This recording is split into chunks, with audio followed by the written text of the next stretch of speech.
Alright, so welcome back everyone for Game 2 of the SGLIVE 2021 Super Metroid Randomizer Finals. We've got Sloaters and Kipp again, Kipp having taken Game 1. Pretty divergent race for the most part, came together at the end. And for Kipp, it was an ammo advantage that kind of got him to win at the end there. So we'll see if we can have a nail biter of a race too, and if Sloaters takes this, then we can move on to a Game 3 right afterwards. Yeah, that was a pretty intense ending there. Kipp showing off that picking up that early ammo really does come in handy sometimes. But yeah, super excited for Game 2 here. Again, these guys, Sloaters and Kipp, no stranger to each other in finals, quarterfinals, semifinals, all sorts of finals, whether randomizer or vanilla, have huge amounts of respect for each other as players. We'll see how this one turns out. Yeah, this one, it's kind of nice to see them in a finals because it is the first time, I believe, that they've been in the same finals together. One of their insanely good matchups. I don't know if you mentioned it before, but they were in the bronze match of the multi-category tournament in 2020, which is a vanilla tournament. It's a speedrun tournament, but they had a very, very good set together. Yeah, I remember that was a really insane set of games as well. Yeah, you generally get this far if you are good at randomizer and good at speedrunning. The vanilla game, both these guys having 42 80%, all that good stuff, experienced in several categories, so experienced in several different situations and item sets. Kipp, of course, loving that low percent ice category. Not sure what category is Sloaters' favorite, but Yeah, I have a feeling Sloaters' favorite category is GT Space Time because that's the one that he turns on Moonwalk for. Wow, we've got an early screw attack this time. 2 interesting starting items, each seed. And then, yeah, looks like we've got double super, so no power bombs. That screw attack is all you get to break blocks for now. We, of course, won't be able to go over to the left and check the blue Brinstar portal. Again, this is major minor items, area, and boss randomizer if you're just joining us. So yeah, we'll have to skip that portal for now, but maybe we'll have to come back to it later, or maybe we'll just luckily run into it somewhere at the top here. Yeah, so Depp was actually saying this in the bronze match interview, but and I'm not going to mention who won specifically, but he did mention, and I agree with this, that area rando has a lot more capacity to have skill in the decision making. There's a lot more situations that can come up, and there's a lot of things that can seem more random in it, but having the experience to deal with a variety of situations that can come up and how varied some of the games can be, and them having the potential to be a bit longer, makes more of your decisions have an effect throughout the game rather than just kind of the classic up or down red tower that we see in the regular layout seats.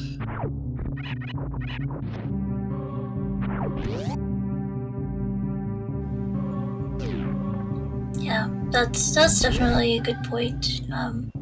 Some seeds can just be a big mess and maybe favor a weaker runner, or at least give them more of a chance than they would otherwise, but yeah, when you have guys that's experienced, that might not matter so much. They'll be able to handle anything. Got our first E-Tank, still no power bombs. I think Gauntlet would be a decent check here with the screw attack, but you can't go all the way through without any kind of bomb and get the minor items in the back. So both of these guys are going to go head towards Terminator, where we find the Spacer Beam.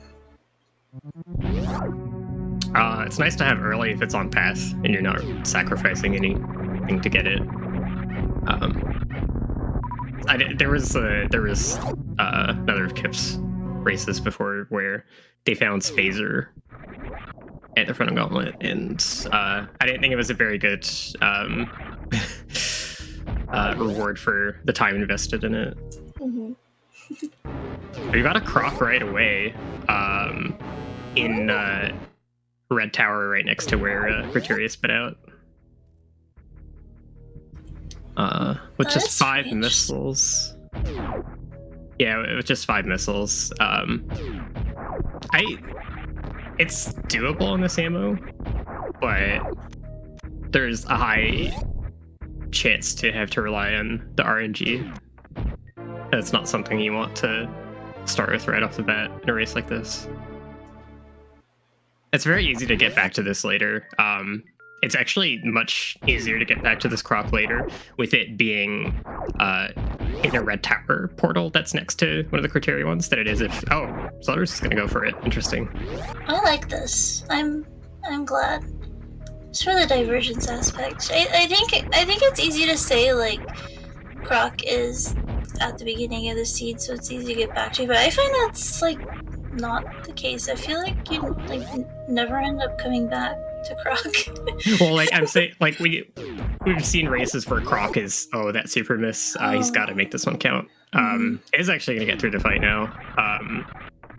That was a little bit risky. 10 supers made it a lot better, but if you have to farm, you have to wait for Croc to basically decide that it's going to throw, it's going to swipe and spit balls at you. And you can get missile drops from those. It's not unlikely, but it is kind of tough to shoot them properly. You're not guaranteed to get missile drops from them. Kipp actually only checked the middle of Red Tower and didn't go all the way up, because if the portal's up there are 2 portals, if they don't lead to something that he can actually traverse through, he would be soft locked up there without any power bombs. The area randomizer does have a feature, rolling saves feature, so every time you save, it'll push back your previous save to another slot to kind of help you avoid losing a lot of time to soft locks. But I don't think Kipp has taken any saves yet, so he didn't want to risk that. Sloaters will have to go ahead and do this green gate glitch to get the grapple item, and then on his way back out, we'll see what was at Croc E-Tank. Yeah, leaving Croc E-Tank for after, because he can't survive a trip in and out of the acid, as his energy stands so far. E-Tank 2 will help. And then also the save there will make it low risk. Yeah, 2 E-Tanks works for it. It cuts it close, but it is doable. I think this early, well, ordinarily, it's this early, I'd hope for another E-Tank, but I think you wanted to kind of make the Croc play count more than that. Actually checking the minor item here for power bombs. Oh, and scores. Nice. That is not a power bomb location I think we see very often. No, it's not. That could be big. I think the logic could just want you to do this. Just for the PBs itself.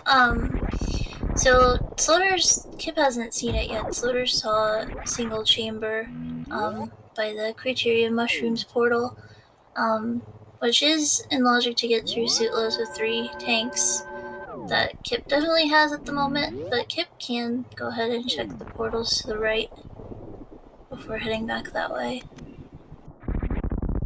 Yeah, this is an easy reset back to the ship if he ends up not wanting to follow this. Sloater's with 3 tanks as well now. So double E-tank Croc, but those power bombs could be invaluable. That could be the always been on Croc item. Why do valuable and invaluable mean the same thing? I don't know.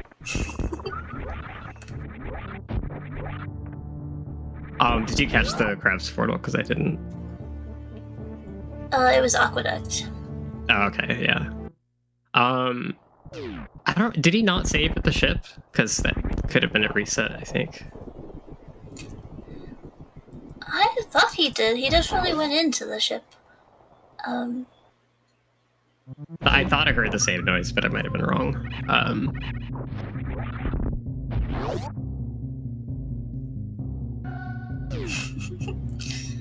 Now chat is debating the definition of words.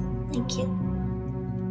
I'm interested to see. So Sloaters will be able to do the portal checks at the top of Red Tower without worrying about being stuck up there forever. So I'm interested to see what's up there. Kipp will probably actually follow this single chamber. I expect him to, at least. Yeah. The funny thing about this single chamber play is that with the 2-in-1 that he has for tanks, it's in logic to go through the transition. It's in logic to go from here to. Oh, actually, no, he can't get down through the maze to the doors towards Croc. Yeah. But basically, like the transition from single chamber to Bulb Mountain is in logic with 3 tanks. But the items here, I'll take at least 4. Yeah. Wave taking 5 in logic. There could be a power bomb in the bottom corner of Bull Mountain. Very nice early X-ray deboost by Sloaters here. Really low, kind of scary health. Space Jump will get him out nicely though. That's a great early pickup to find. More supers for Kipp, also welcomed. And a wave beam. Yeah, so it is possible to make it in and out here with 3 tanks. It's actually rough if you're grabbing the miner as well. He's gonna have to arm pump really fast. I think he might end up having to do a pause abuse on the gamuts here to farm. It's gonna be close. He doesn't want to actually hit a gamut. Okay. Okay, no, he's fine. Nicely done. Didn't actually go for the pause abuse. He might be confident in that amount of health. Yeah, that looked practiced. Did a nice little wiggle so he doesn't actually hit the gamuts. I was just running into them. Sloater's on his way up to check out these top 2 portals. Could be something exciting up here, and I wonder too if he decides to check the miners. Main Street was at the left exit of Red Tower. That is followable to the map station door, which is a one-way without gravity or high jump and other stuff. That's true. I like this way better though. I like this much better than Crab Hole. So one of the top of Red Tower leads to Kraid's Face, which the left door above Business Center leading to Green Brinstar. Sloater's gonna turn his gear back on that he took off so that he could do early X-ray. Yeah, Kipp not getting a power bomb here, I think, is pretty rough, actually. and not getting an E-Tank at Speed Booster. So I guess he checks the Norfair Reserve. There's 2 minor items there. Could find a power bomb there. Could find another E-Tank there. If you had another E-Tank, then he could make the trip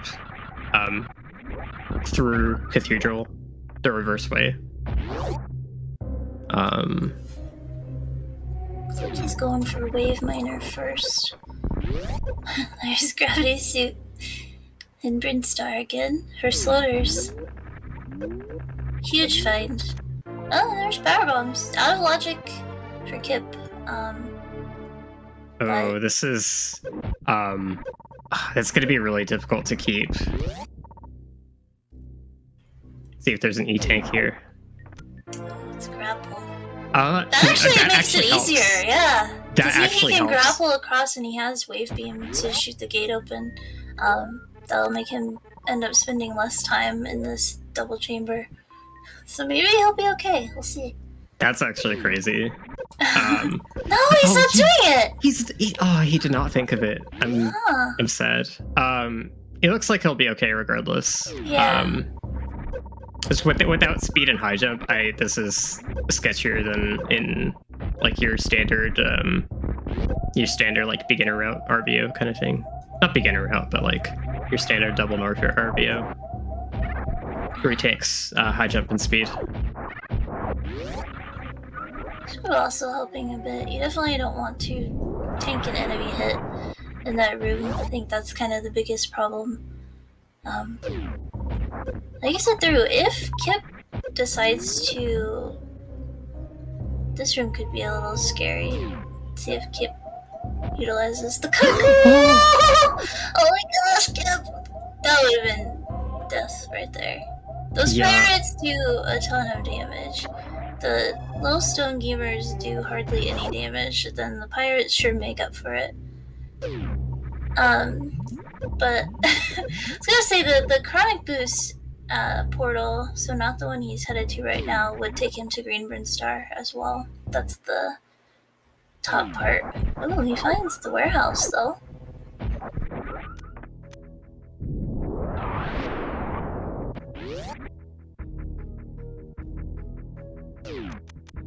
Yeah, kind of.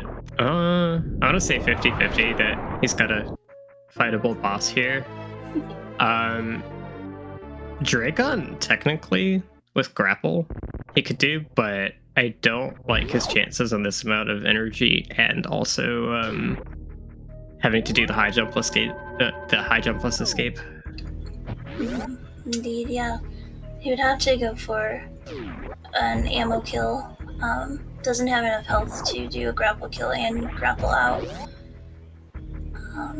So yeah, this will probably be kind of like game 1 when he saw Ridley here with kind of technically enough resources to do the fight, but not really. And Kipp's probably not going to waste his time trying. Oh, could be Dragon. Yeah, that's Dragon. You play a bunch of these, you kind of start to recognize like what boss it's gonna be before the game shows you. Yeah. Just like the subtle things that the screen does, the music, things like that. Yeah, Kraid, Dragon, and Crocomire in particular are so large that their graphics take up so much space that some of it actually has to be used by the tile set. So the HUD fading out is part of the tile set refreshing to accommodate that. So you can tell if you're getting a Kraid or Dragon transition just by the missile icons on the HUD fading out. This will be a little tight too. Just don't get hit and should be okay. Yeah, he's fine. So Kipp is going to be missing the information of what is at Norfair Reserve Tank and the Chronic Boost portal for now. But does have a chance at 2 major items here in Business Center, which could help him get back to those sooner rather than later. Really hoping for an E-Tank here at High Jump. kind of the rare area Rana you want an E-Tank before Ice Beam at high jump rather than third power bomb here is gonna help him a lot. Sorry to interrupt. It's just X-ray.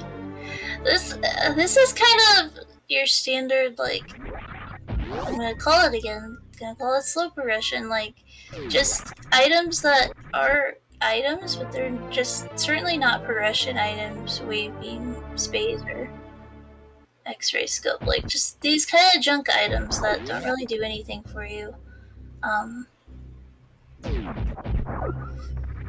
That's all Kipp's getting today.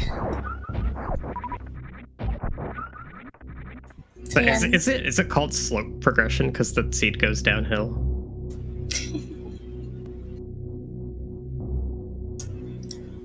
Slow because you're pushing the rock uphill and it takes a long time. He has that crystal flash range though, but this is the other way. This is the way Sloaters got to Green Hill Zone, so no worries, he'll have his gravity suit soon. Sloaters already deep in the sand pits though. We'll see what our major is here. Just an E-Tank. Sloaters already has 5 and some amount of reserves, so I'm gonna go ahead and skip that one. We did see Aqueduct Portal, which takes us back to Red Tower. Well, yeah, Sloaters can't actually get to the Meridia boss yet. He would either need Speed Boost or Ice Beam to get through Batoon, or he would actually need Dragon defeated elsewhere to take Cack Alley. Or he would need more power bombs for a Crystal Flash clip.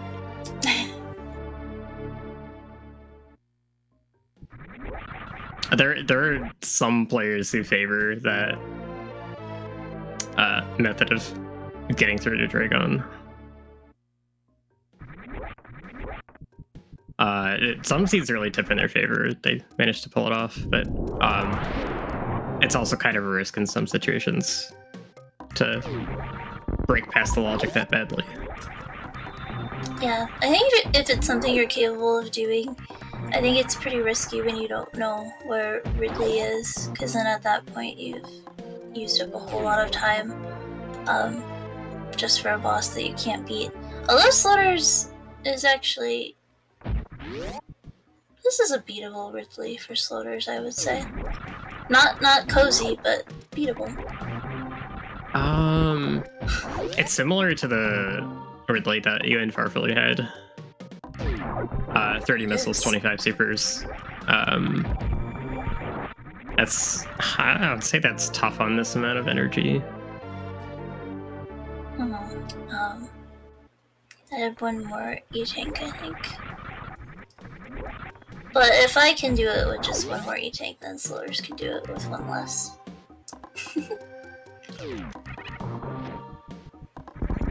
Alright, we are gonna get the Ice Beam check from Sloaters here, who is super comfy on energy.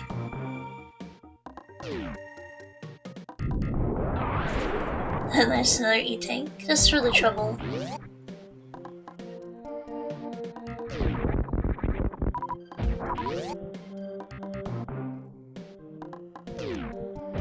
Yeah, so I think Kipp following in Sloaters' footsteps a little bit has east of the east Bubble Mountain items done. Actually, did Kipp end up doing the... He did the reserve tank check, right? I don't think he did. I think he does not know what the reserve item is, and he does not know what Chronic Boost Portal is. Right. Okay. I knew he didn't know. I knew he didn't know Chronic Boost Portal. Yeah, I don't think he risked checking Warfare Reserve. It could have been a situation where he tried for the deep boost once and missed it, and then just decided to move on. He does have the information of the crude warehouse in Dragon, but I think Sloaters will get that information fairly soon if he crosses over.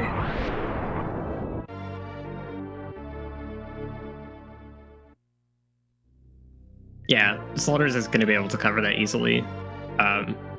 having much more energy. Looks like it's Powerbomb missed the Nova.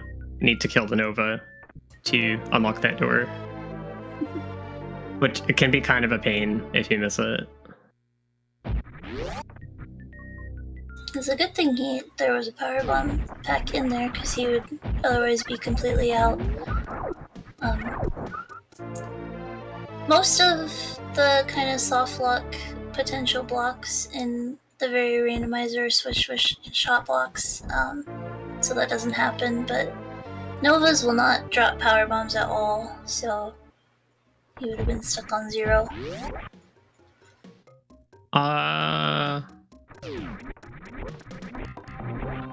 I mean, you can get some from the B-Toms over to the right. Frog Speedway, so it's not that bad. Well, if the Nova room was not a shot block, it would be bad. Yeah, it would be. I actually had to... I went for a while playing Very Randomizer, not knowing that was a thing. You would always, like, shoot it and bomb it. You would do both at the same time.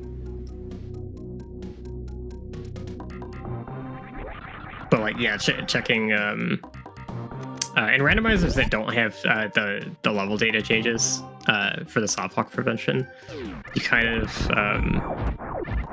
if you run out of power bombs, or if you just don't have power bombs at all, or any type of bomb, going into the high jump major check, you would just be soft locked. Not able to get out. Slurs expends the rest of his energy picking up the spring ball at North Fair Reserve. So not something that's likely to be required for Kipp with the gravity suit. Pretty much the only thing it could be required for would be horse room in the game. I think we have seen the back of Eleanor. No, I don't think we have in this seed. But if it were to be a case where we only see the front of Ellen and you actually have to get through horse room, that might be something you need. Kipp will have perfectly logical access though to X-ray item, which of course was space jump, so kind of obsolete spring ball there, but not for Sloaters. Sloaters enjoys the spring ball. Yeah, it's actually kind of too bad he didn't have Crystal Flash ammo to work with coming out of getting spring ball. Had no choice but to farm, really. It's going to come in handy now. He farmed very little, specifically to prepare for the fact that either there might be an E-Tank here, or his other option is the Crystal Flash. It's pretty... I really like that resource management, because it puts you in a situation where you can get the maximum possible benefit out of an E-Tank being there. Yeah, and he got to the room and to the item reveal pretty much like right at the exact time he would need to set up his Crystal Flash, so he played that really well. Kipp taking his gravity suit and just kind of making a beeline straight back for Dragon.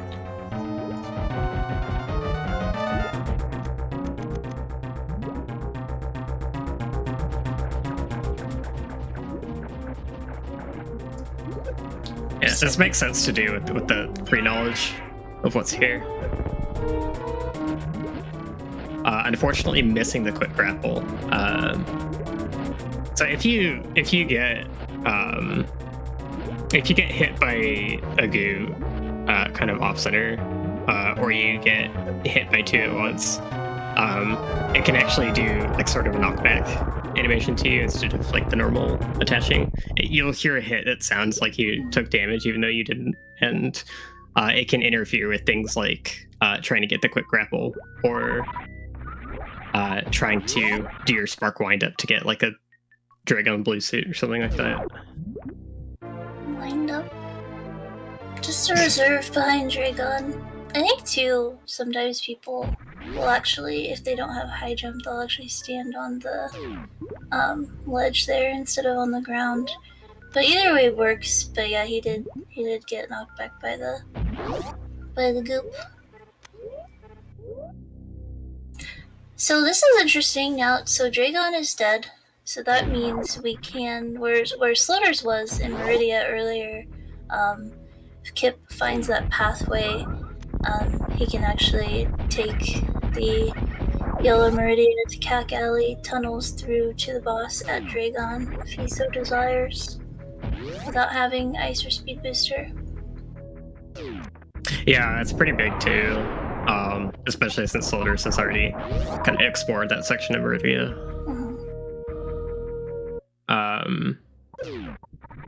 So yeah, Sloaters gonna have that option too, but it's gonna be less attractive to him, I think.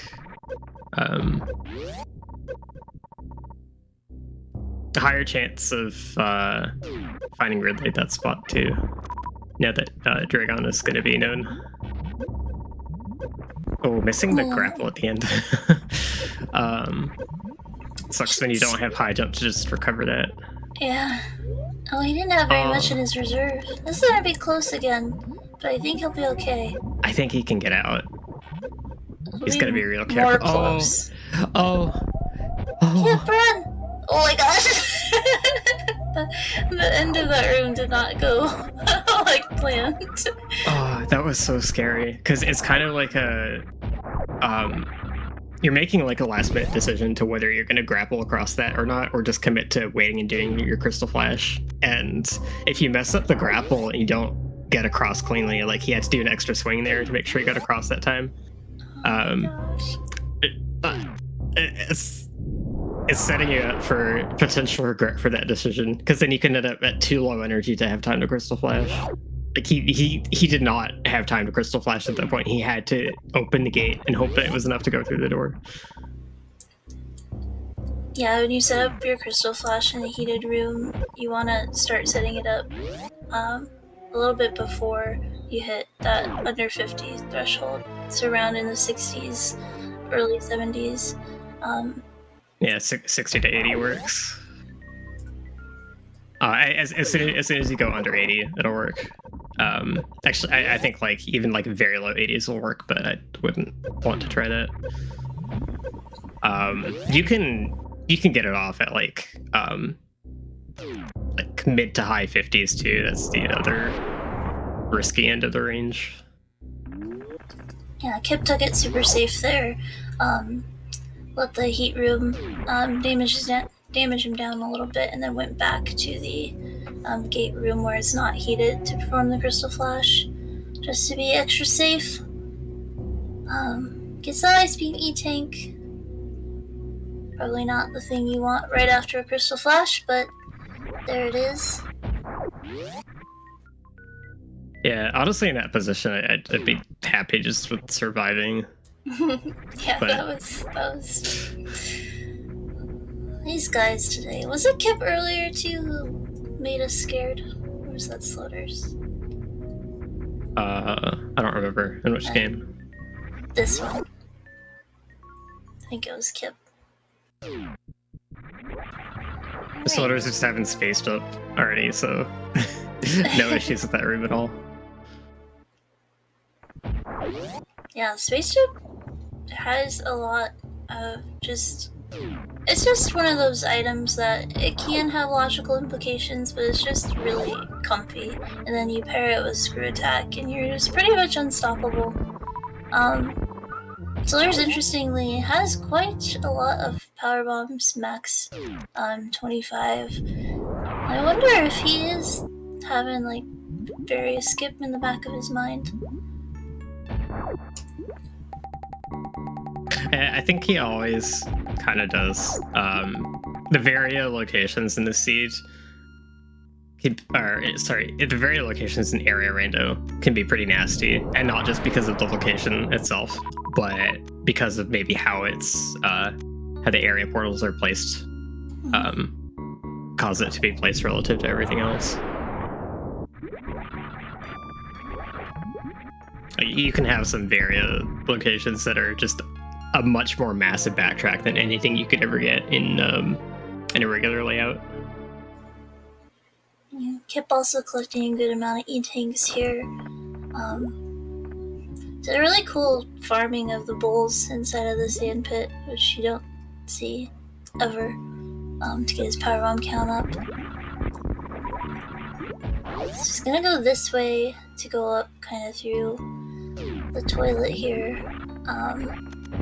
Be able to check plasma because we do have Dragon dead. The bosses, although the bosses are randomized, they still block the same doorways that they normally would.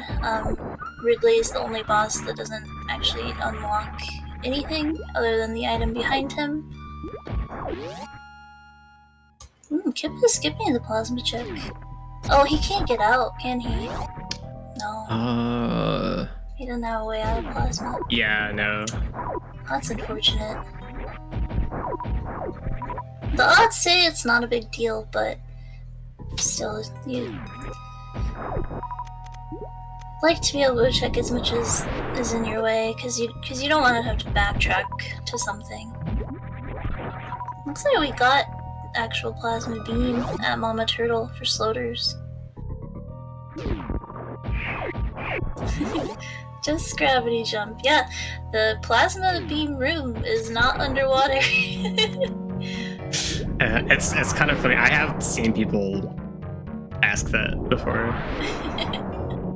Completely seriously. That's maybe not something you think of.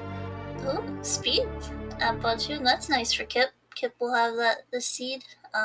Don't know when sloaters will come across that. It'd be interesting to see what boss is back here. If it's Kraid or Ridley and has Ice Beam behind them. We'll know that this way through Cack Alley was the intended way to get here. He's got a way out of plasma now. It's pretty funny. He does. That's true. Oh, a nice super for sloaters here at Blurburn. Oh, hey, we're back. Remember, we couldn't check this earlier because we didn't have any power bombs. This was the right side door in Everest. Okay. Sure. Yeah, that would not have been a useful transition at the time anyways. But yeah. It's usually good to know these things. Kipp gonna take a save. He'll be okay if this is Ridley. He'll be able to beat him.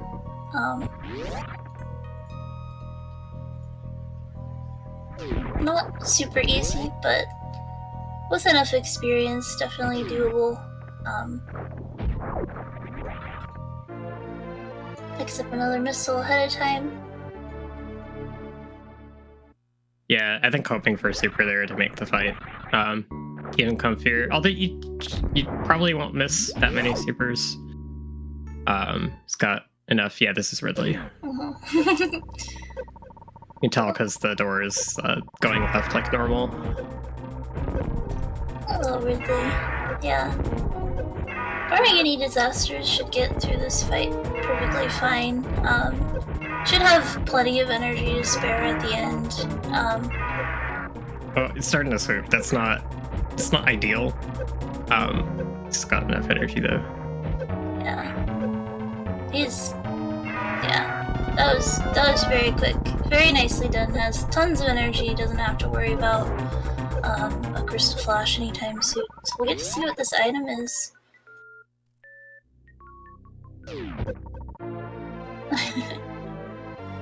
What's our third reserve tank, maybe? Reserve tank at Ridley, yeah, is such a slap in the face when you're doing it without Varia.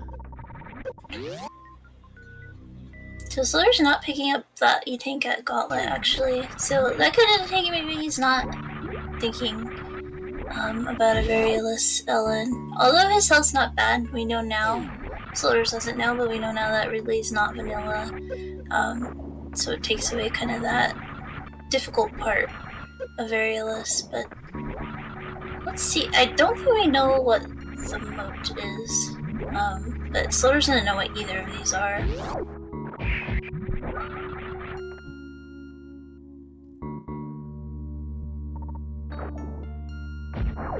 Oh yeah, this was back at Aqueduct. So Slurs is gonna follow in Kipp's footsteps here. Let's see if he checks plasma ahead of time. If that's something good. Charge would be great for Sloaters. Kipp backdooring a living bot spoon. Having not gone through the front and defeating it. Hi, Batoon.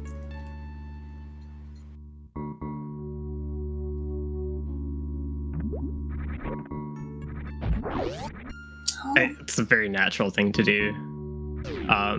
Because like if you've got speed booster, I think a lot of the time it's generally faster to go out that way. If you got speed booster, because you have no troubles getting back through Batoon hallway. And generally, if you've got speed booster, the assumption is that you beat Batoon.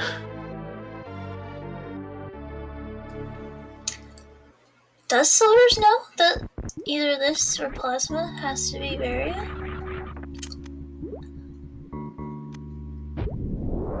Like, I think theoretically that the Meridia boss could be Kraid, and Varia could be at Kraid's warehouse. We know it's not. Yeah, Sloaters has that possibility from his point of view.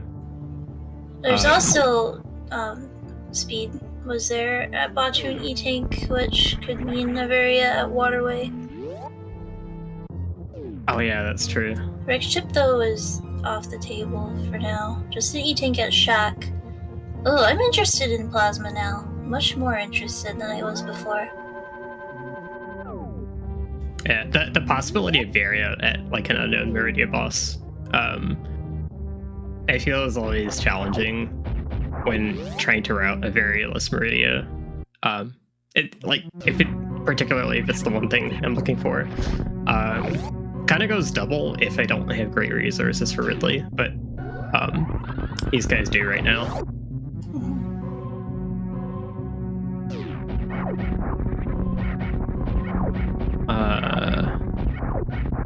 Sloaters resetting that room. I guess wanted to get back the run speed.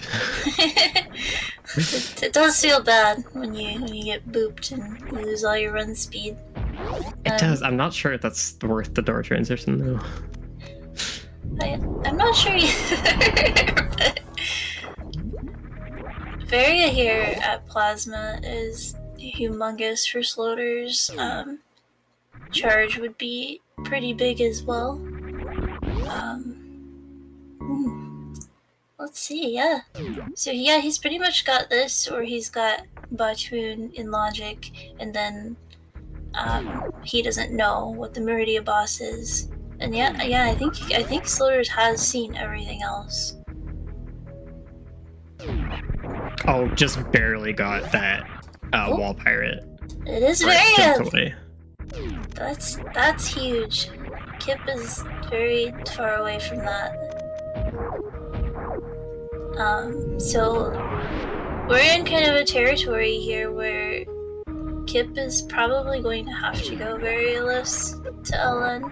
He knows that it's either Kraid or Fantoon at the end. So not a big deal as far as the boss goes. Probably wants it to be Kraid, because Kraid actually has an item behind him. That could potentially be an E-Tank for a nice refill, but... Yeah, so Nevdy's making the point in chat that we have to go through Lower Norfair in its entirety to get to Wreck Ship on the other side. With G4 on the other side, with the portals that we've seen so far, and not having seen any of those. I thought we just saw the back of Ellen. Had we seen the front? I don't remember seeing the back of Ellen. I do. Sloaters saw it. Okay. Or I'm making things up. Who knows? Well, that it's front that yeah. So it's front that leads to Wreck Ship. In that case, which is worse than front to back because you have to reverse acid dive through amphitheater. That's worse. If you just had to go through front to back, and you could make sure you don't ever have to come back, then you could skip Varia. But back to front is so much worse. Kipp does have almost all of the things that you would want for such a traversal. High jump boots would help out his movement quite a bit.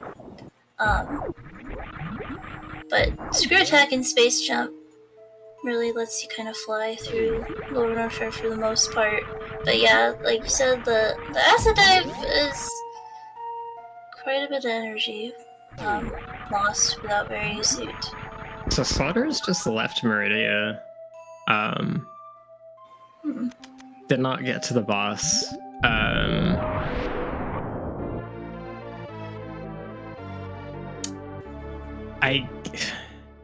I guess he's going for Lower Norfair, which is kind of the way that it chains. Well, do we know what the back of Meridia is? The back of Meridia? Yeah. I think so. Because I think I saw them.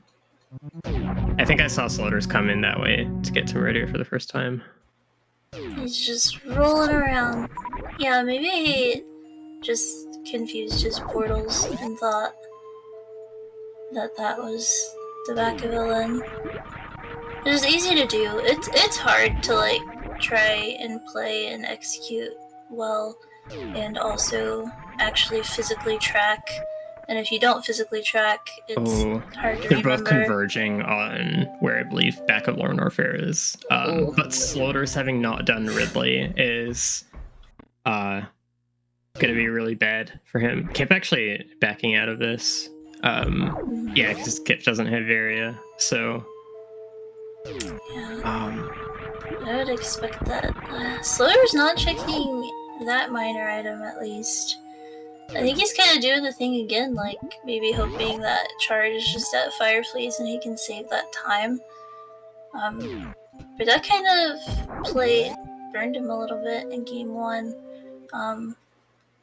Among other things, I wouldn't say that was anywhere near the reason, but high jump boots are nice. For Kipp's sake, if Kipp doesn't get to Plasma anytime soon, he probably would want an E-Tank there, but... He does have a lot of power bombs. But yeah, Charge Beam is still a consideration as well. Slaughters doesn't know where Ridley is, but Kipp having done Ridley, at least like if Kipp skipped Varia, no, Ridley wasn't here. So yeah, Kipp ends up going back to Croc 40 minutes later. Yeah. It's a pretty good play for Varia to be here for him at this point, I think. So I don't think he, like, from Kipp's point of view, he has not lost much of any ground, really, from having missed Varia, if it's here, and Soldiers did this earlier. I've been in this position that Kipp's been in, kind of this desperation Croc play. I think you can figure that you're still looking for Charge Beam, so the odds of like one of Charge or Varia being here at this Croc are pretty decent. Unfortunately, that's not going to be the case. He's going to end up with double tanks here, and then so I wonder if these tanks are just going to make him shrug his shoulders and just go for it. But then again, yeah, that acid dive, like that's just so difficult. That's gonna be so hard to get through. I don't know. It's I mean it's he'll get high jump, which will make it better, but I don't actually know if he'll want to pull the trigger on it, not knowing that high jump is at Fireflies. So I think it's like something like 6 or 7 tanks of damage just in that room alone. They have lots of power bombs now, which is like really huge contrast to the beginning of the seed. He's not taking the E-Tank. Wow. And it's Fantune here at the end. So that means there's no item, there's no E-Tank in Lower Norfair. Unless there's one at like Screw Attack, which that wouldn't matter because there's an energy refill right above that. So there are no tanks in Lower Norfair for Kipp to be helped out. Like,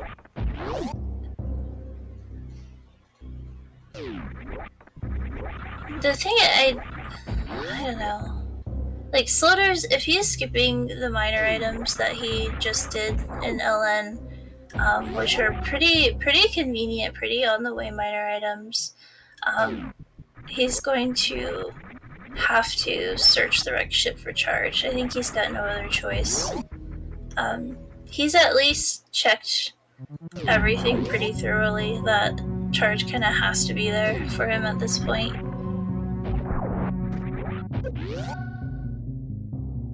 Yeah, it's just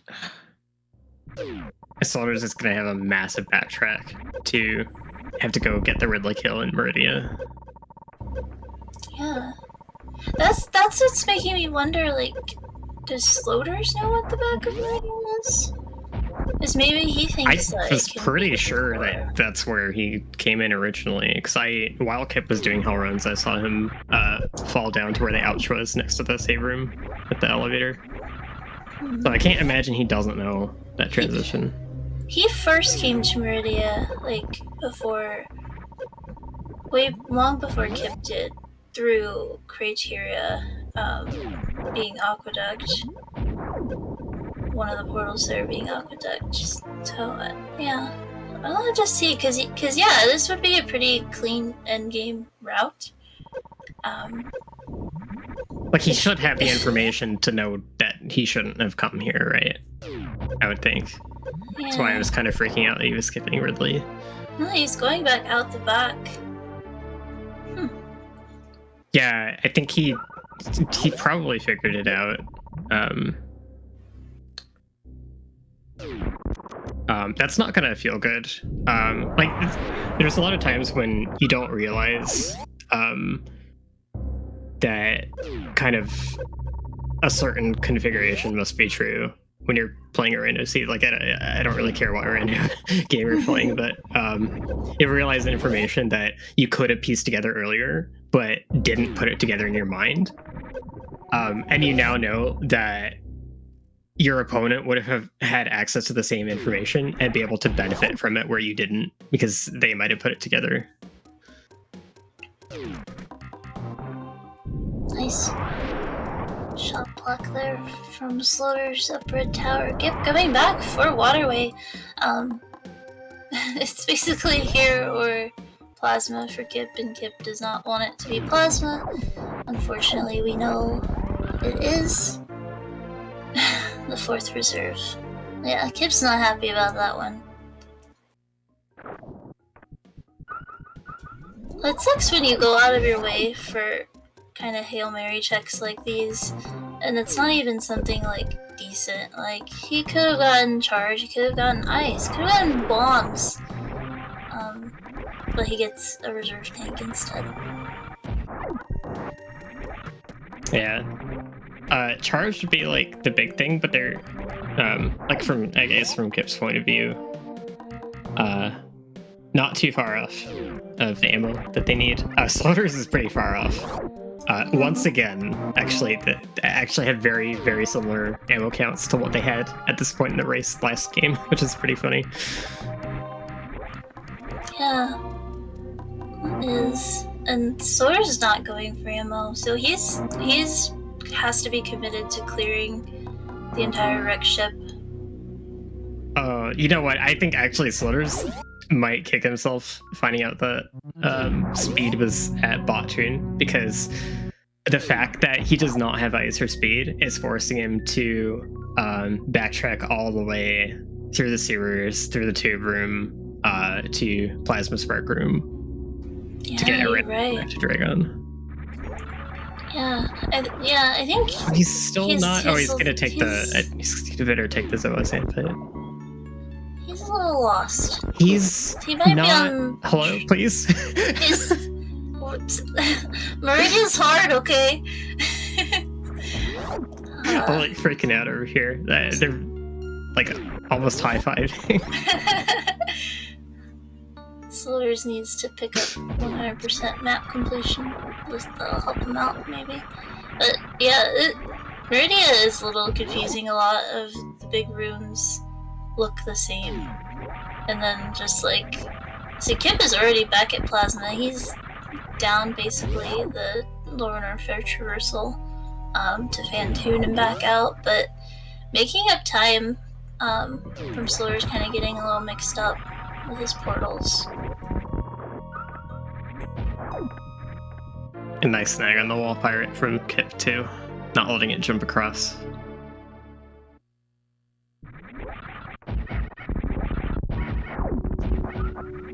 It took me a long time to learn that the purpose of when you see people lay a power bomb in that room was not to actually kill the pirate on the left, just to make him move to the right. I still do it to kill him. Yeah, it does soften it up. It makes it only need one shot afterwards. But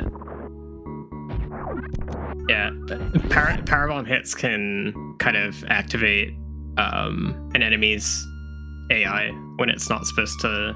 Like if an enemy is set to only move off screen, powerbomb hit can activate it to move when it otherwise wouldn't. Really fast Ridley fight from Sloaters. He's moving. I think he seems a little frantic right now. I think he's rushing. Kipp now has to find his way back to the back door, Lower Norfair. From here. He's not getting speed. He's not checking the bot tune major. Which I don't like this because he's missing charge. He's missing a lot of ammo. Maybe he's just forgotten about it, honestly. I could see that. I don't know, though. Sloaters is an esteemed SMZ3 player. He should recognize the backdoor bot-tune item. Yeah, I don't know. SMZ3 main now, yeah, it makes sense. You know, SMZ3 mains have been losing their matches lately in area random.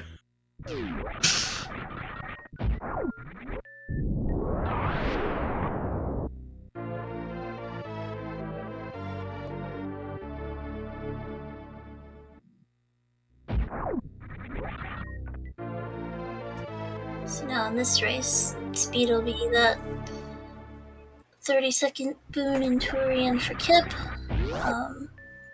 plus any baby skip shenanigans. Yeah, Sloaters is not getting speed. So this is actually like pretty much the exact time that you'd be grabbing the red tower miners in a regular layout seed. Mm-hmm. That's what I generally do, is like leaving it for last.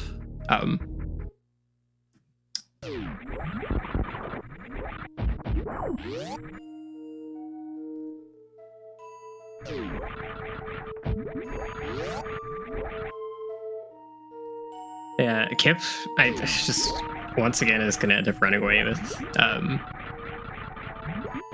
almost all the possible advantages.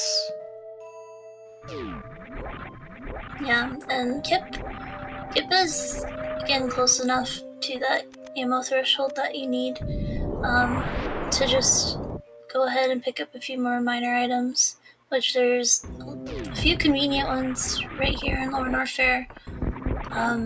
One more super is enough, and there it is.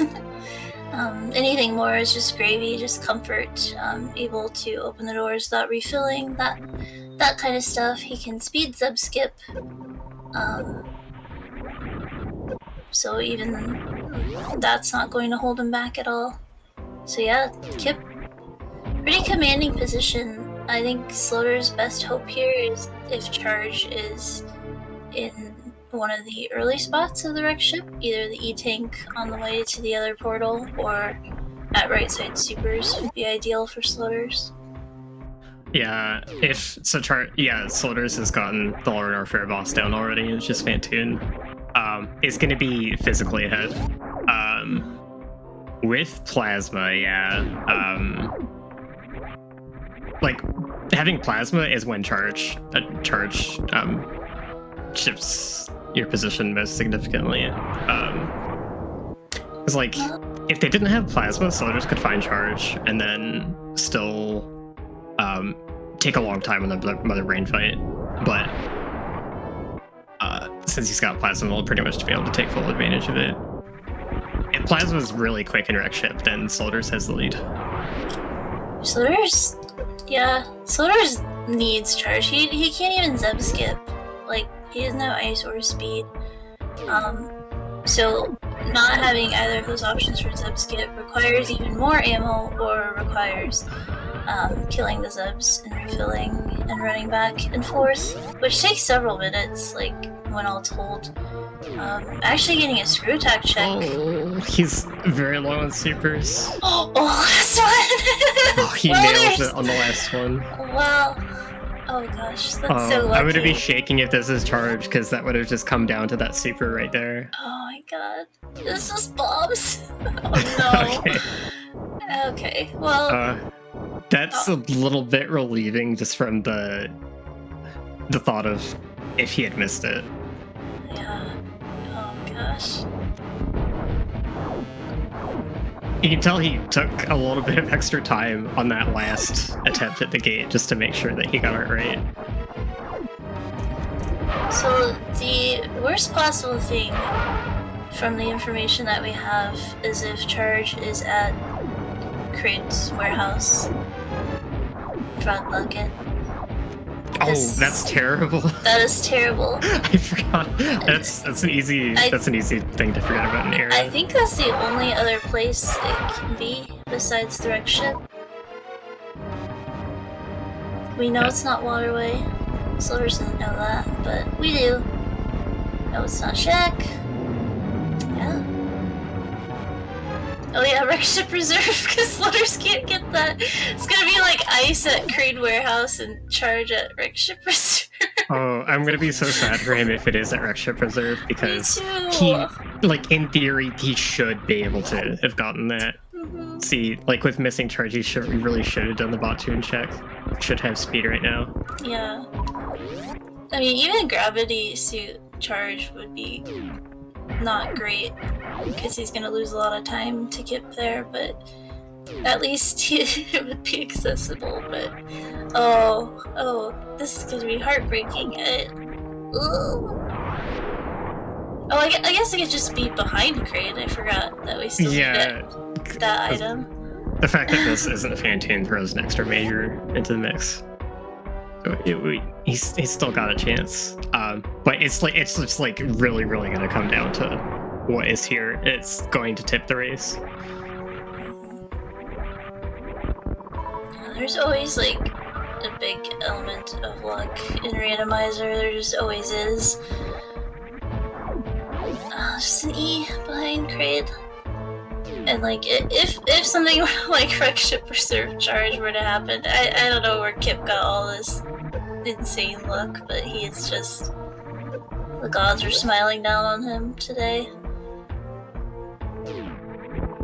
Yeah, I mean, Kipp has made some very smart plays throughout the tournament. Yeah. But they definitely all didn't have to reward him. Right.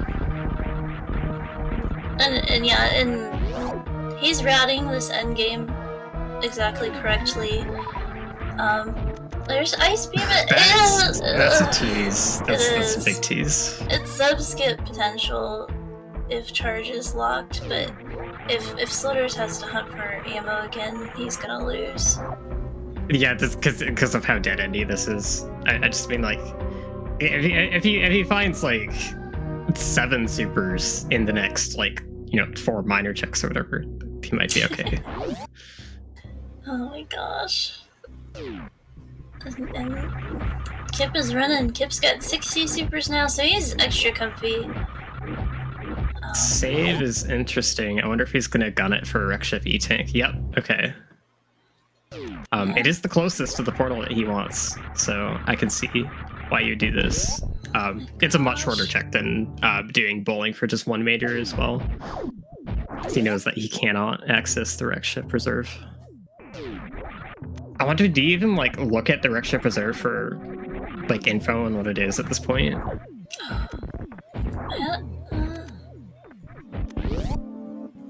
I don't know. Oh no! Oh, yeah.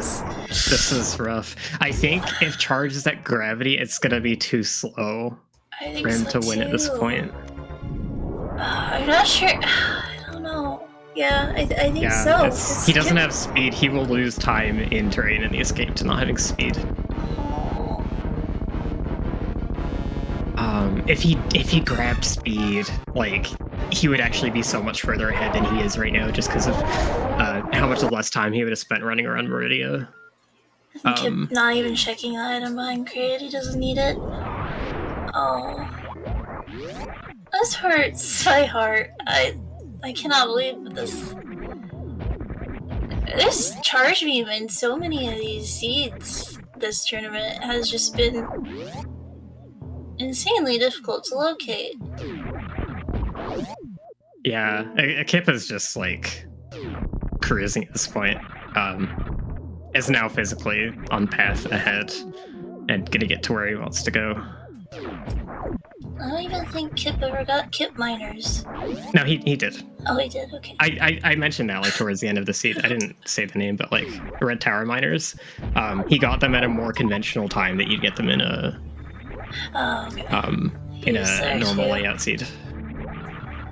Yeah, this is... So Ice will speed up Sloater's Metroid rooms, but that's just going to be negated by speed in the escape. For Kipp. Wow, yeah. Yeah.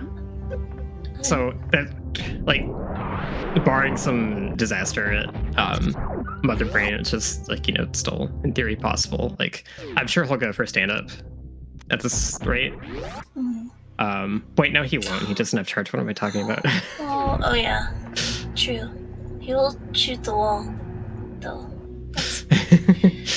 Oh, Sloaters. So, yeah, we're not gonna know, because there's really no point in looking at an item that you can't get, I guess. Yeah, he would have been at least in range to, like, finish the seed up at the end if charge was there. But... yeah. That does hurt my heart. Yeah. Yeah, I think we only don't know Crazy Tank and Wreck Ship Reserve.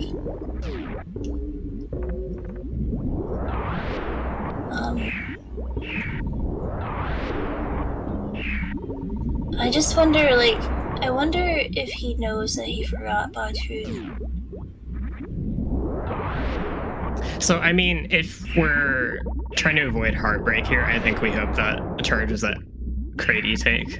Because that would have been the case where it didn't really matter what Sloaters did. Yeah.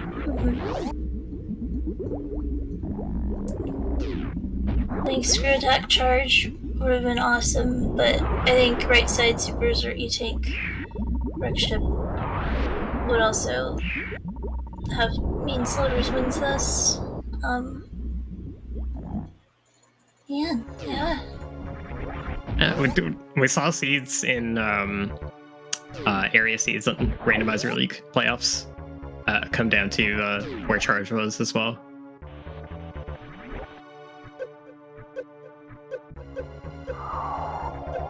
Yeah, that does happen.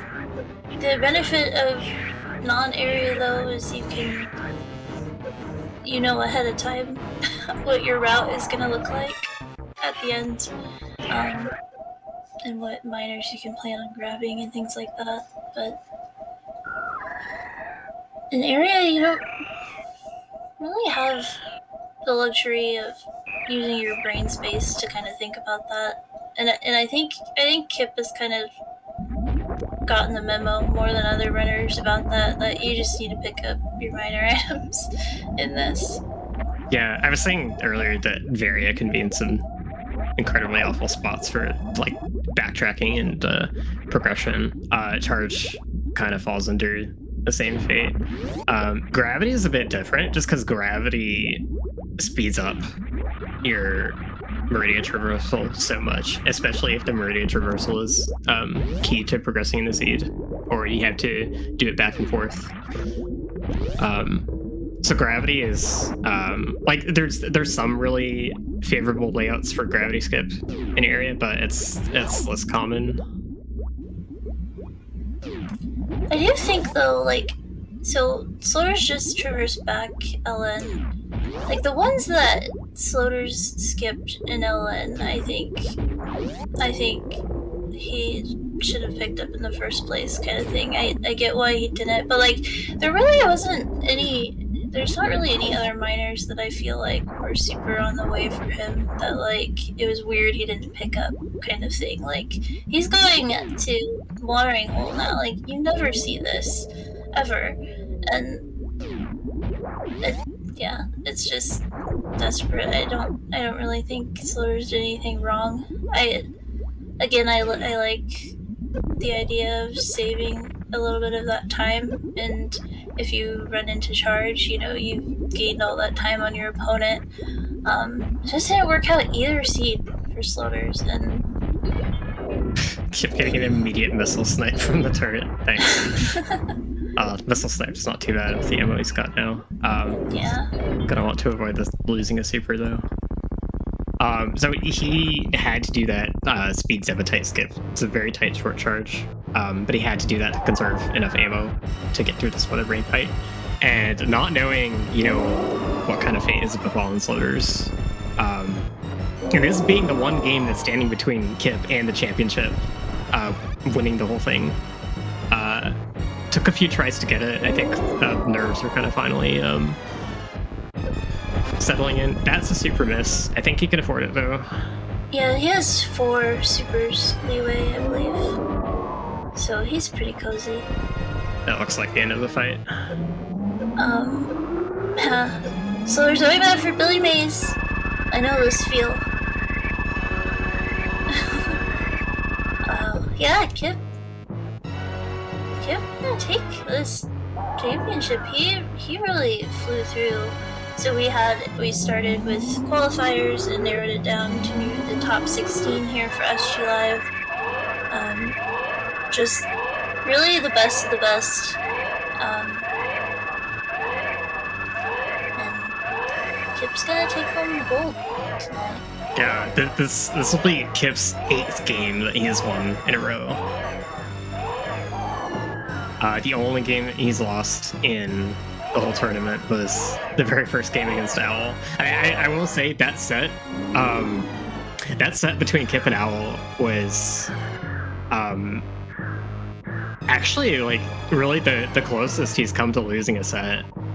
It was like their game theory is very, very close. And it was actually like really uncertain watching that, who was going to move on from the round of 16. But he's just had races go incredibly well for him since then.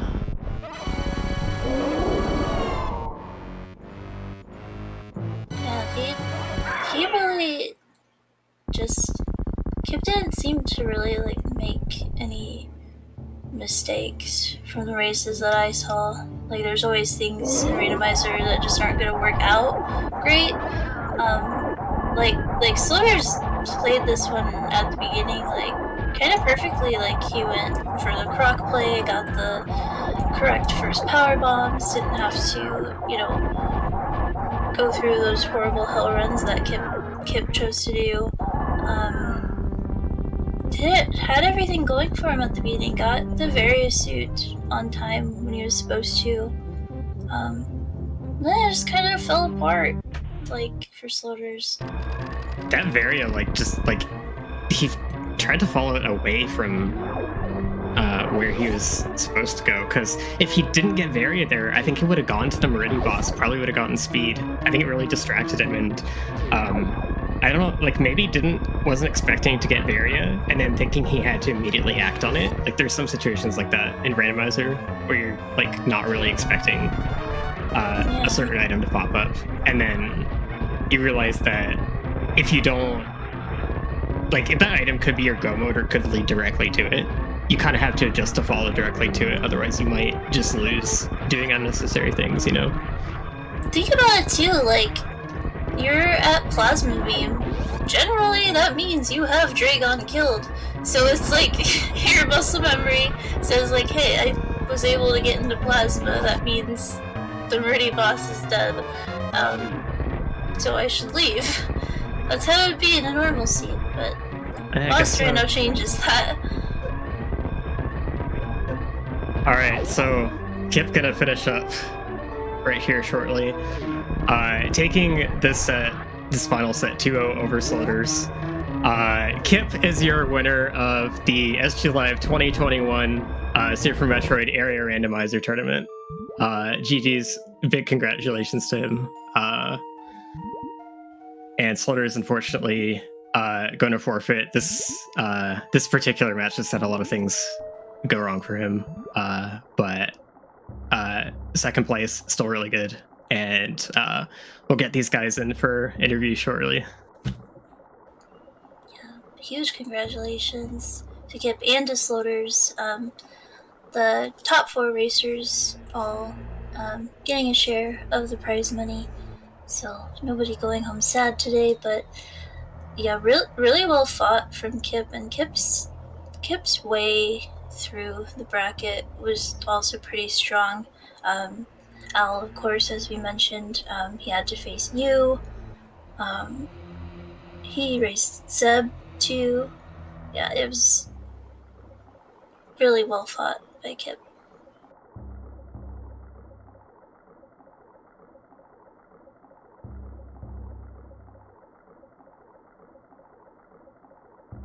Yeah, that game 2 really had a lot of opportunity to be close towards the end as well.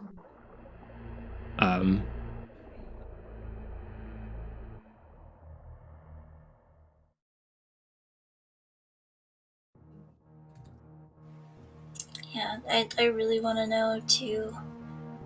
I think though, either way, whichever one it's at, doesn't help Sloaters, but we do have our friends in. Congrats and GG's Kipp and GG's to Sloaters. Welcome in, guys. GG. Hey, GG Sloaters.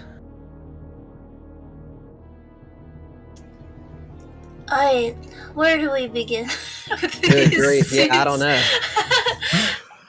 First off, I want to say big congratulations, Kipp, for taking down this whole tournament. Winning 8 games in a row, which is pretty crazy. Thank you. I really appreciate that.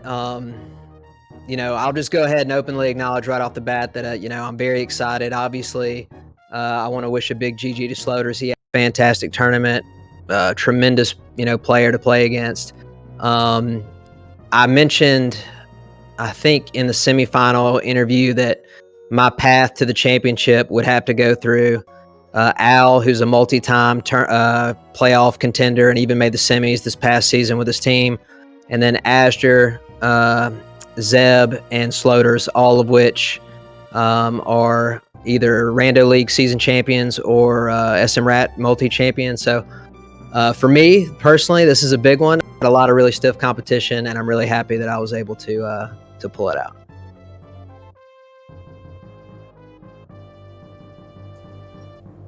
Yeah, really just an incredible set of games from you, Kipp. I don't know how much of an idea you have, probably none, about like how potentially close both of these races were.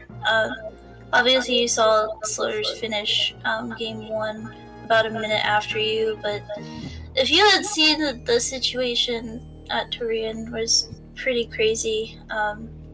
Sloaters, I don't know if you want to relive the madness that was Metroid Rooms 3 and 4. Yeah, that was that was pretty unlucky. A lot of Metroids killed with not very many super drops. Oh, did you have ice? Wait, I had ice in that yes. one too. Never mind. I'm already out of whack. Yeah. Yeah, honestly, like both of these last 2 games were winnable for Sloaters if things had gone a bit differently. Game 1 was like I think like really both these seeds really rewarded. I know Kipp, you like to grab a lot more of the minors, and it did reward that. quite a bit. Sloaters game 1 kind of got screwed on Metroid drops, and that made a big difference at the end. There were a few tiny other things too, but that made a significant difference. Game 2, unfortunately, Sloaters did not go complete the Meridia boss after finding Varia at Plasma. Found Varia much earlier than Kipp, actually. But didn't go to the Meridia boss. Also did not end up checking Bot to an E-Tank, which had speed booster leading to as we see from the credits, Charge Beam at Wreck Ship Preserve, which he was very behind on miners. And actually, if Charge Beam had shown up in one of the quick checks in the Wreck Ship towards the end, this would have been Sloaters' game. Look, I'm telling you, man, I've been saying this since the beginning. I felt like these settings kind of equalized a lot of things. And what I mean by that is just, I think the players that are, seasoned speedrunners and rando players still obviously are going to have some edge. But I just feel like the situations of these settings, there are a lot of really complex, like nuanced situations. And you have to kind of play in a way that you're not accustomed to. And it is very, very easy to just kind of like accidentally forget something or make a tiny error and then it balloon on you. It's happened to me multiple times, and to some of my opponents too. So, it's a crazy back and forth. But I felt pretty good about how I played. I felt I was a little unlucky personally in this one because of the map layout. I was prepared to do a hell run in Lower Norfair, and then it turned out that was like impossible. So I had to backtrack to get Varia, but hey, it worked out. I'm really happy. The one race that I lost, I don't know if anybody remembers this, but the game was trying to force you to do an early Kraid at Wreck Ship, like super early, and Kraid didn't drop enough power bombs for me to get out of Wreck Ship. So that set me back, and then I ended up losing. So maybe if I'd gotten a power bomb there, maybe it would have been different, and I would have been like really happy if I could have gone undefeated. But I'll still take it. It was a really great tournament, and I hope everybody out there had fun watching. Yeah, I think it was a really, really good showing for Area Rando in particular. Like we had it co-op for last week of Season 3 Randomizer League, obviously. Co-op's a little bit of a different beast, and also we had Area mixed in as some of the options in the different modes in the playoffs. But it was never just straight always the same thing. Like some of those seeds didn't have boss shuffle turned on. Some of them were light area rando, which plays out a bit differently. So it was very interesting to see just a straight tournament of area rando and actually a big kind of conglomerate of, you can really see how all the decisions affect everyone from race to race and how it averages out. Yeah, and I got to tell you too, I was, I felt confident going into this tournament just in terms of my prep. I played really well in the qualifiers, and I felt like I had been racing pretty good in the seeds I'd been given in the tournament. But man, Sloaters looked like a buzzsaw because he was just mowing through people and playing really, really good. So I was, excited, but, stressed coming into this run. But Sloaters, it's always a lot of fun to race you, of course. We have a long history, both in speed running and rando. So it was really great for us to meet like in a final setting instead of like a bronze match or something. Yeah, absolutely. And I want to say, I've mentioned it before on other interviews and commentary and stuff, but this is a really cool game mode. I feel like it's super difficult to watch unless you like watch from the beginning and you're really like following along. But like playing these is almost like kind of like playing through like a Plando or like kind of like a half hack rando or something. It like definitely causes you or makes you use like different muscles as far as like your decision making and stuff, and puts you in a lot of weird like situations. So that aspect of it I really love about it. Like I don't even really like racing it, but just kind of like casually playing them. They're really fun to work your way through. So I'm really glad we had this format. I think someone mentioned it earlier too. It's been a nice shake up from like just doing the normal like major minor vanilla map, as those at least to me, they feel kind of like cookie cutter now after we've done them for so long. Yeah, it was a nice shakeup, and I'm glad everybody had a good time with it. Yeah, really interesting tournament, and I guess I'll just kind of close before I thank everybody with historically for me, this is pretty special for me. I mentioned, I love racing the top level competition. It was super fun to race everybody that I raced in this tournament. But in season 2 of the league, I made it to the finals and got blanked by Azure. I made it to the semis of last year's Rando SGL tournament and got blanked by Azure.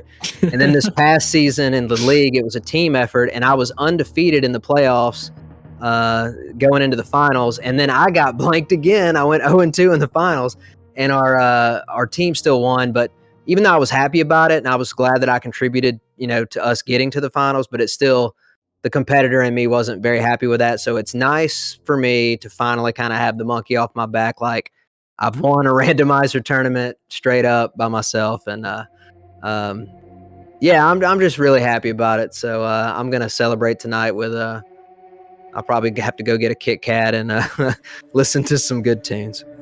Yeah, Kipp, weird how you didn't mention who you got beat by in Randomizer Season 3. Well, I got beat by Polar Bear Bunny and then Aussie, which I will tell you, part of me, when I saw Sloaters and Aussie, I was torn because I really wanted to race Sloaters in the finals, but I also wanted to race Aussie because I wanted it to be like Kipp's Revenge Tour 2021 or whatever.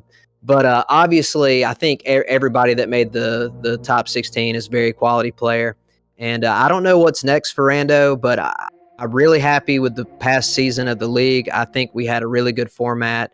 The organizers did a great job with the teams and all the different types. It was really cool. I'm really happy about this tournament. We shook it up a little bit. And so, we'll see what's next. But yeah, now for the first time in like a month, I can get back to doing some casual stuff. It's time for me to finally play Metroid Dread all the way through.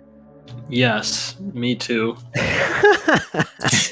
I wanted to play it so bad, and I'm like, I really need to practice for all these tournaments, and I hate that I'm not playing Dread because of all these tournaments. Oh, SGL came at such a bad time for that, honestly. Or you could say Dread came at a bad time for it, but yeah, blame Dread. Yeah. I actually did want to ask about the second game, Sloaters. What ended up happening? Like, why you ended up not going to the Meridia boss and skipping the bot tune? Was it just forgetting? Yeah, so in both games, I did a very bad job of keeping track of what portals I had left. So when I went into Lower Norfair and I started like looking at the map closer, I realized like what the rest of the portals were going to lead to, and it was just like a straight shot to Torian.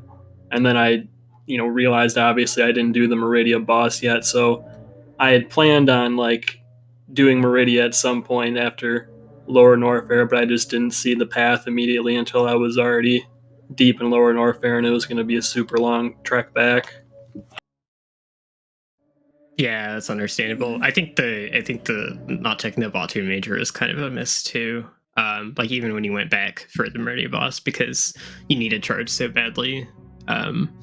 Yeah, I'm not sure if that was if you were thinking about that or not, but yeah, they kind of slipped my mind at the time when I was in the area. Once I got Varia, I just like booked it, and I think a lot earlier in the seed, I kind of decided I was just gonna. Well, I guess I kind of decided there I was gonna definitely hunt for charge, just because I checked a lot of the like really gross locations. I felt like already, like Top Erect Ship and Screw Attack were like the really bad ones.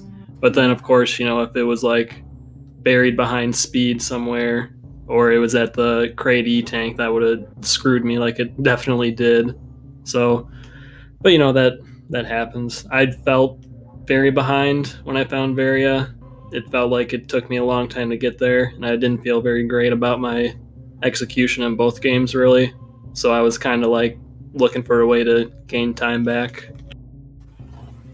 Yeah, that's actually very interesting because you were very much not behind on that Varia. because you had the space jump from doing early X-ray. Kipp, when he passed by that area, didn't have an item to actually get out of plasma at the time. Oh yeah, I was wondering about that too, because I know I didn't have any backup items to get out of X-ray, so I wasn't sure if that was something he'd be willing to do when he passed through there. Wait, did you get out with spring ball sloaters? No, I had out of plasma. I had space jump because I was at X-ray. Okay, so I semi-accidentally abandoned Upper Norfair, like Bubble Mountain Reserve or whatever. And when I went back through, and when I finally realized I had to go find, I was forced to go find Varia, when I finally got back there, I saw Spring Ball, and my first thought was, oh God, if Varia is at Plasma, then I could have gotten it so long ago. But and I was kind of worried that maybe that's what you had done. But yeah, man, I guess my final word on these settings is I really like racing them because it's really interesting. And yet at the same time, it's so hard to get a read on what's up with your opponent. You know what I mean? Oh yeah. It's just, there's no way to know what's going on. But listen, I'm just going to put this out into the universe just for fun. And, the people out there that are listening can put pressure. But, we should have another team event sometime, and I think maybe me and Azure and Sloaters and Polar Bear Bunny should find a way to finally team up instead of competing against each other. Wouldn't that be kind of fun? 4 versus 4 co-op tournament coming there soon. There we go. That'd be a mess of information, I think. It's actually really hard to manage with 2 people, I feel. But I jokingly came up with this idea. This is more for SMZ3, but I came up with this idea we should do co-op 2v2 races like we had done for that tournament, but all 4 people had to be in the same voice call. See, that's a good idea. Nice. Well, I want to close with this, and then I'll let you guys say whatever you want. Number 1, Sloaters, again, big GG, man. Super fun to race you as always, and congratulations on 2nd place and winning a pretty decent payday. And thank you, Azure and Polar Bear Bunny, for doing the comms. I want to give an enormous thank you to Jestro Zooks. I've said this almost after every race. This guy tracked I think every race but 2 or something. He has spent so many hours tracking for this tournament, and I can't tell you how much I appreciate it. Huge shout out to Tracy, who is my co-organizer. I don't know if she's going to jump in the call or say anything, but she did a really great job with me. It took several months for us to kind of get everything through, but she worked really hard, and I'm really happy with how it turned out. We've done several tournaments together, and it's always a pleasure to get it done. And yeah, I just want to say thank you to all the people from SGLIVE. This is one of my favorite events every year. I hope we can eventually have it in person again. But just the ability to race multiple times in a short span is something that I really enjoy. So this has been a great couple weeks for me. I'll just add GG to Kipp, and congrats, of course, for winning. You put it very well earlier. Getting to face off against you in any kind of tournament setting is always a real joy for me. You're definitely one of the players I like facing off against the most. So always a blast, and getting to do it in the finals for once is also really cool. Yeah, thank you, Azure and Bunny, for hopping on the commentary too. I'm sure you guys did a fantastic job. And thank you, everyone, for participating in the tournament. It's been a lot of fun getting to play and getting to watch other people go through some of these seats. So yeah. Yeah, so I will say that this is not the end of Super Metroid action at SGLIVE, although this is the end of this tournament. Tomorrow we've got Friday 3 p.m. we have the SMZ3 combo randomizer semifinals between Hydropower 78 and Ivan. And later that day at 6 p.m. tomorrow, we've got the winners finals of the SGLIVE 2021 SM Any Percent tournament between Lynx X Unlimited and our own Sloaters here. So oh, cool! I can lose again. Oh. Yeah. Yeah, Lynx is an incredible player. Just like insanely good in races, #1 seed in that tournament. But Soldiers, you're the #2 seed, I believe. So, hopefully you can put up a good fight. I've seen some crazy things happen in those any percent races over the past few days. It's been incredible. So, definitely don't miss that race. And I think that's gonna do it for us. Do you have any last words, Bunny? Yeah, no, really just echo again big thanks to Jestro for tracking for us tonight. And big GGs to our runners, and congrats to Kipp for taking it home. And yeah, this was great race. Worth watching back if you want. And yeah, thank you, chat, and everyone watching and being here with us. We'll see you next time. Good night, everybody.